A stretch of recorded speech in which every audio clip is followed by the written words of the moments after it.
je suis Caroline Sayen, je suis vétérinaire à la pratique vétérinaire Valésia à Ried. Je suis généraliste, j'ai 47 ans. Mon parcours professionnel après les études, ma première étape, j'ai 28 ans, je fais 2 ans d'assistanat et je fais mon doctorat en même temps. Après, pendant 7 ans, je travaille dans différents endroits, différents cabinets, différents cantons. La 3e étape, ça va être la création de mon cabinet et du coup, ça fait 10 ans après, j'ai 38 ans et c'est là que je travaille encore actuellement. La première place, je trouve qui est la plus importante en fait pour un étudiant qui sort tout fraîchement des études.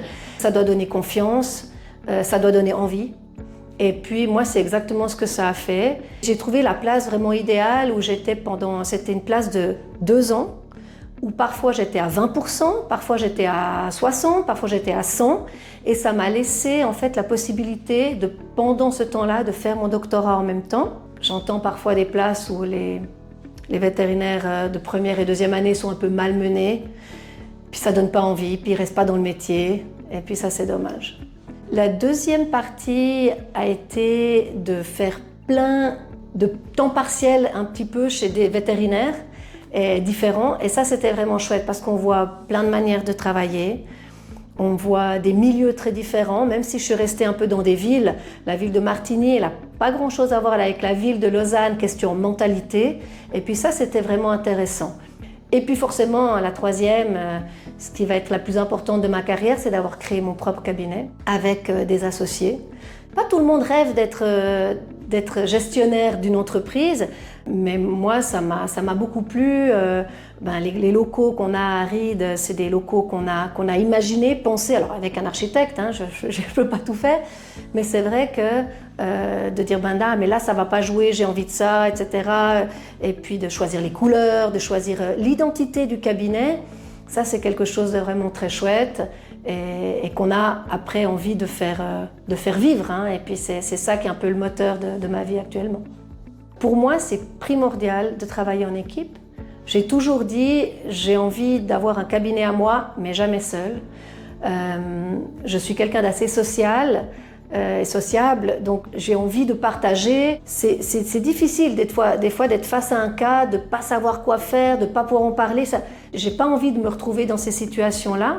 Parfois, je trouve bien sûr la solution toute seule, mais c'est vrai que des fois, ou de discuter avec « Ah, mais cette consultation, elle était pénible. Ah, mais ça, c'est des gens que j'adore trop. » Enfin, je trouve que ça fait partie de mon métier, vraiment, de communiquer.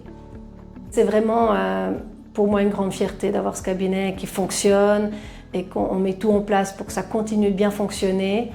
C'est pas tous les jours facile parce que c'est vrai que la gestion d'entreprise, c'est difficile. On n'est pas formé du tout pour le faire. Ça manque peut-être un petit peu dans les études. Ce qui est pesant pour moi au quotidien, alors heureusement peut-être pas au quotidien tous les jours, mais souvent, en fait ça va être les propriétaires des animaux qui ont des fois, que ce soit de la tristesse, de la colère, de l'incompréhension face à ce qu'on leur annonce. Après c'est très difficile, mais il faut imaginer que nous, on est dedans tout le temps, donc je dois tout le temps annoncer que ce soit des bonnes nouvelles, mauvaises nouvelles, etc. Mais eux, c'est leur animal et c'est leur moment où ils ont peut-être le droit d'être tristes.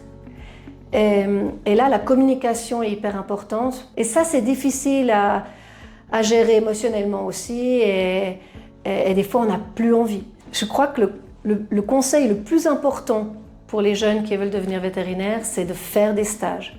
Alors, c'est pas évident de trouver, hein, parce que des fois, nous, on reçoit pas mal de demandes, mais au moins un jour, mais juste un jour, c'est juste de voir, est-ce que ce train-train quotidien dont je fais que de parler, est-ce que ça convient ou pas? Et puis, c'est pas juste pour voir le métier, c'est aussi pour montrer de quoi on est capable, de dire, moi, j'aimerais travailler chez vous, puis ils vous connaissent, ils savent que ça va aller ou pas. Et puis je pense qu'il faut se donner à fond dans les stages. Des fois, je vois encore des jeunes qui sont un petit peu nonchalants pendant les stages ou qui sont que là pour écouter. Il faut se donner. Ce qui va être important pour les jeunes qui veulent faire le bétail, c'est de se rendre compte qu'ils vont être beaucoup seuls. Et ça, j'en ai parlé avec mes collègues. On a peut-être une consultation chez un agriculteur, mais c'est ça de temps, et tout ça, c'est le trajet. Et vous êtes seul en voiture, bien que vous ayez des associés, des collègues, il y a vraiment des moments où on est seul, et ça peut être appréciable ou pas. Ce que j'aime le plus dans mon métier, c'est cette satisfaction immédiate parfois qu'on a quand on arrive à aider un animal. Et puis des fois, c'est des choses mais toutes bêtes. C'est l'animal qui vient avec son œil comme ça, puis on enlève un végétal, un épieu, et puis l'animal va bien. Ou encore de retirer un bâton qui est coincé dans la gorge, et puis boum, et puis après, s'il n'y a pas de grosses blessures, on a sauvé le chien, en fait. C'est juste complètement incroyable de se dire qu'on fait quelque chose d'hyper utile.